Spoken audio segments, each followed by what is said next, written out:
Blue മൗണ്ടനിലെ scenic വേൾഡിലെ മറ്റൊരു അട്രാക്ഷനാണ് ഈ cable car experience. ഇവരിവിടെ വിളിക്കുന്നത് കേബിൾ വേ എന്നാണ്. ഞങ്ങൾ ഫോറസ്റ്റ് വാക്കിനിടയ്ക്കാണ് കയറിയത്. നേരെ മുകളിലോട്ട് ഞങ്ങളുടെ ജേണി തുടങ്ങിയെടുത്ത് മെയിൻ സെന്ററിലോട്ടാണ് പോകുന്നത്. ഇത് സൗത്തേൺ ഹെമിസ്ഫിയറിലെ സ്റ്റീപ്പസ്റ്റ് ഏരിയൽ കേബിൾ കാർ എന്നാണ് ഇവർ അവകാശപ്പെടുന്നത്. 36 ഡിഗ്രി ഇൻക്ലൈനിൽ അപ് ടു 80 പാസഞ്ചേഴ്സിനെ ഉൾക്കൊള്ളാൻ പറ്റും. ഫോഗാണ് ഈ എക്സ്പീരിയൻസിൻ്റെ ഹൈലൈറ്റ് കേട്ടോ. ഒരുപക്ഷെ ഇതില്ലായിരുന്നെങ്കിൽ ജസ്റ്റ് ഒരു നോർമൽ ആക്ടിവിറ്റി ആയി പോയേനെ. ജെമിസൺ വാലിയിലൂടെയാണ് ഈ ഫോഗിനൊത്ത് ഇങ്ങനെ ഒഴുകി പോയിക്കൊണ്ടിരിക്കുന്നത്. എല്ലാവരും ഭയങ്കര ഡീപ്പ് സൈലൻ്റ് ആയിട്ട് നോക്കി ആസ്വദിക്കുവാണ്. ഇസയും ഇവയും ഇങ്ങനെ നോക്കി നിൽക്കുന്നുണ്ട്. ഇടയ്ക്ക് ആൾക്കാരെയൊക്കെ നോക്കി ജഡ്ജ് ചെയ്യുന്നുമുണ്ട്.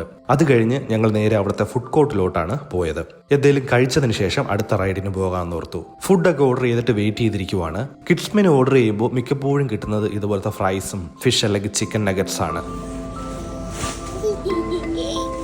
ഇത് കഴിഞ്ഞ് സ്കൈവേ എന്ന് പറയുന്ന മറ്റൊരു കേബിൾ കാർ എക്സ്പീരിയൻസിനാണ് പോകുന്നത്.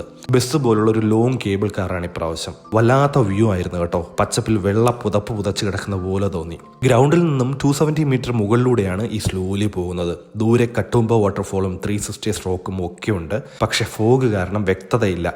എന്നാലും ഒരു വല്ലാത്തൊരു എക്സ്പീരിയൻസ് വ്യൂ ഒക്കെ ആയിരുന്നു. ഇവിടെയൊക്കെ ഇഷ്ടംപോലെ പ്രൈവറ്റ് ട്രെക്കിംഗ് ഒക്കെ ഉണ്ട് കേട്ടോ. We can never have enough of nature എന്ന ഹെൻറി ഡേവിഡിന്റെ കോട്ട് എത്ര കറക്റ്റാ അല്ലേ.